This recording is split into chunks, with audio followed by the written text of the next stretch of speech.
Ya, dari kasus penembakan terhadap calon Presiden Donald Trump, apakah membuat Indonesia turut memperketat pengamanan terhadap Presiden Joko Widodo? Untuk mendalami hal ini lebih lanjut, kita telah tersambung dengan Ketua DPP Partai Perindo Bidang Hubungan Luar Negeri, Dea Salsabila, dan juga tenaga ahli utama Deputi 4 Kantor Staf Kepresidenan, Bang Ali Mukhtar Ngabalin. Selamat sore, Bang Ali dan Mbak Dea.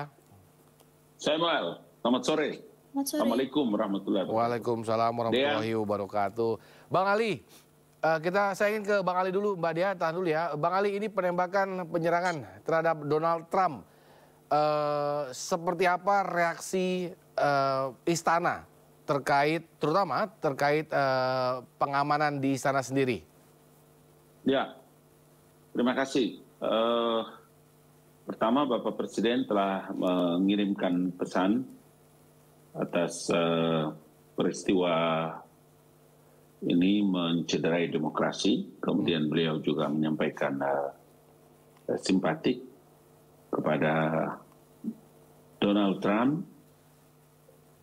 Teman-teman KBRI di Amerika Serikat telah meneruskan pesan atas peristiwa yang sungguh sangat mengejutkan kita semua. Meskipun untuk Amerika bukan hal yang baru, ya, tapi dalam proses demokrasi seperti hari ini, Bapak Presiden sungguh sangat menyedihkan terjadinya peristiwa ini. Dan bagi pengamanan Presiden, tentu teman-teman di pasukan pengamanan Presiden bukan setiap hari tapi setiap jam melakukan evaluasi, ya, dari satu kunjungan ke kunjungan yang lain. Begitu juga kepada Wakil Presiden dan maupun kepada Presiden terpilih. Karena peristiwa Amerika yang terjadi pada Donald Trump ini juga harus menjadi perhatian serius bagi semua negara-negara yang mengembangkan sistem dan pola demokrasi di negara-negara. Demikian. Oke, Bang Ali, evaluasi ini seperti apa? Karena memang kita tahu Amerika itu kan punya Second Amendment, jadi mereka berhak untuk memiliki senjata api yang memang akses kepada senjata api itu sangat mudah di sana. Dan di Indonesia sendiri memang tidak memiliki hal tersebut. Evaluasi seperti apa kepada pengamanan Presiden akibat insiden ini, karena memang juga kita ketahui Pak Jokowi bahkan ketika menjadi gubernur itu sudah sangat memusingkan para pengawalnya sendiri karena bisa tiba-tiba ngibrit sendirian seperti itu kan waktu itu sempat jadi pro dan kontra. Bang Ali, seperti apa Bang Ali? Ya, satu yang sangat patut kita syukuri karena Indonesia tidak punya regulasi tentang kebebasan untuk orang bisa mendapatkan senjata api dengan gampang. Karena itu juga sangat akan membantu pasukan pengamanan Presiden. Tapi demikian tentu standar pengamanan bagi Presiden Joko Widodo, Wapres, Presiden terpilih dan Wakil Presiden tentu saja punya mekanisme, punya sistem, punya standar yang telah teruji, ya, telah teruji bagi Pas Pampres di Indonesia ini. Tapi saya ingin mengatakan bahwa tadi saya koordinasi, teleponan, bicara juga sama teman-teman di Pas Pampres, mau ada peristiwa yang terjadi pada Donald Trump di Pennsylvania ini maupun tidak, sudah menjadi standar operasional yang dilakukan oleh Pas Pampres untuk pengamanan Presiden dan Wakil Presiden. Sekarang sudah ada Presiden terpilih, itu sudah punya standar tersendiri. Jadi tentu saja dengan peristiwa ini kita sangat bersyukur juga karena teman-teman di Pas Pampres selalu siap untuk itu.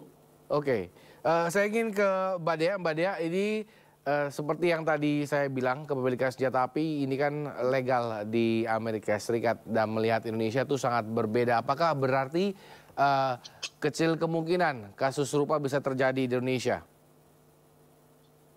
Ya, jadi memang nyatanya kalau misalkan kita lihat adanya kasus penembakan di sejumlah state maupun sekolahan juga menjadi perhatian khusus isu di Amerika Serikat sendiri.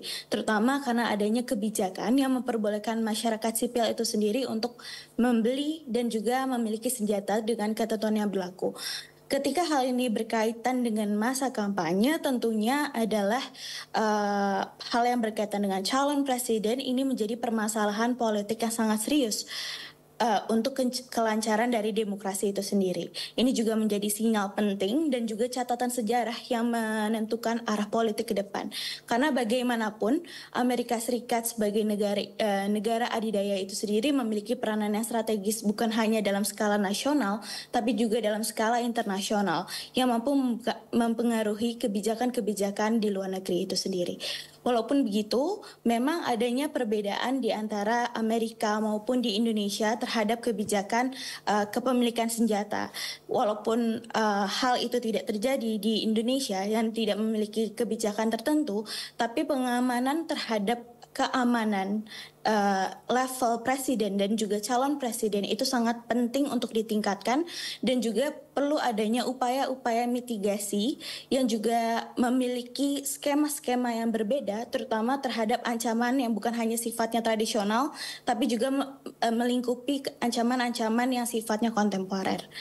Demikian. Oke, terkait dengan fanatisme kepada seseorang terhadap kepada seorang sosok seperti itu ya. Bagaimana fanatisme terhadap salah satu kandidat ini bisa membahayakan kandidat lainnya, terutama untuk kira-kira bisa dipraktikkan di Indonesia sendiri, Mbak Dea. Apakah hal tersebut bisa terjadi seperti itu? Untuk fanatisme sendiri, kita harus melihat dari konteks politik yang ada di Amerika Serikat. Mereka memang terpolarisasi menjadi dua, kubu antara Demokrat dan juga Republikan, yang mana itu juga memiliki catatan sejarah yang bakal berbeda dengan Indonesia dalam konteks fanatisme terhadap calon presiden itu sendiri. Sehingga apakah hal tersebut juga mungkin dapat menjadi pembelajaran bagi Indonesia? Tentu jadi pembelajaran. Cuma dalam konteks ini kita harus melihat bahwa Indonesia itu juga memiliki perbedaan dalam sistem demokrasi sehingga hal yang mungkin terjadi di Indonesia akan lebih unik dan memiliki perbedaan itu sendiri. Oke, Bang Ali kalau nggak salah, tolong dikoreksi. Dulu salah satu orang penting yang terkena ancaman itu adalah Pak Wiranto kalau nggak salah ya, yang benar sampai ditusuk seperti itu. Itu kan bisa miss seperti itu. Nah, apa mitigasi yang dilakukan oleh Pas Pampres dan juga pemerintah terkait dengan hal ini? Karena apakah besok-besok kalau memang nanti kan kita kan berganti presiden Pak Prabowo seperti itu, apakah akan berubah cara bermainnya atau bagaimana, Bang Ali? Ya, jadi peristiwa Pak Wiranto itu juga kan kemudian menjadi perhatian penting bagi Pas Pampres kepada khususnya Bapak Presiden dan Wakil Presiden.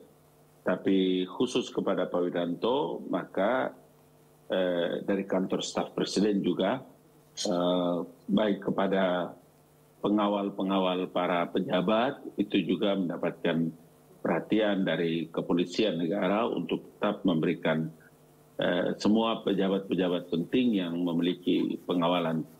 Ya, ada pengawal pribadi atau ajudan dan lain-lain juga memitigasi tadi istilah dia tadi adalah bagaimana melakukan memitigasi agar semua pejabat-pejabat pemerintah, pejabat negara itu adalah orang-orang yang memang mendapatkan perhatian dari sisi security. Apapun alasan dan cerita seperti hari ini yang terjadi pada Donald Trump itu memberikan peringatan penting bagi untuk pejabat kepala negara, kepala pemerintahan, Perdana Menteri, Presiden, dan lain-lain. Gitu. Oke, terakhir untuk sore ini ke Mbak Dea terkait dengan bahwa ada narasi di publik Amerika Serikat sendiri, apalagi di sosmednya bahwa ada teori konspirasi bahwa ini disengaja dalam arti playing victim seperti itu. Apakah hal tersebut masih berlaku untuk khususnya untuk di Pilpres Amerika Serikat sendiri, Mbak Dea? Tentunya dalam melihat suatu kejadian, kita nggak bisa hanya melihat apa yang terjadi. Tentu ada motif di belakangnya. Tapi apakah kita membenarkan adanya disinformasi terhadap di sosial media sendiri? Itu sepertinya untuk sosial media perlu ditekankan bahwa sering adanya disinformasi, sering juga adanya spekulasi-spekulasi yang muncul. Padahal negara belum mengeluarkan statement tertentu, sehingga dalam hal ini kita juga perlu menjadi masyarakat yang mampu memilah-milah informasi-informasi yang dapat kita dapatkan di publik itu sendiri. Baik, terima kasih Mbak Dea dan juga Bang Ali. Terima kasih telah bergabung bersama kami pada sore hari ini. Kita tunggu perkembangan dari Amerika Serikat dan hubungan dengan Indonesia. Semoga semakin baik ke depannya.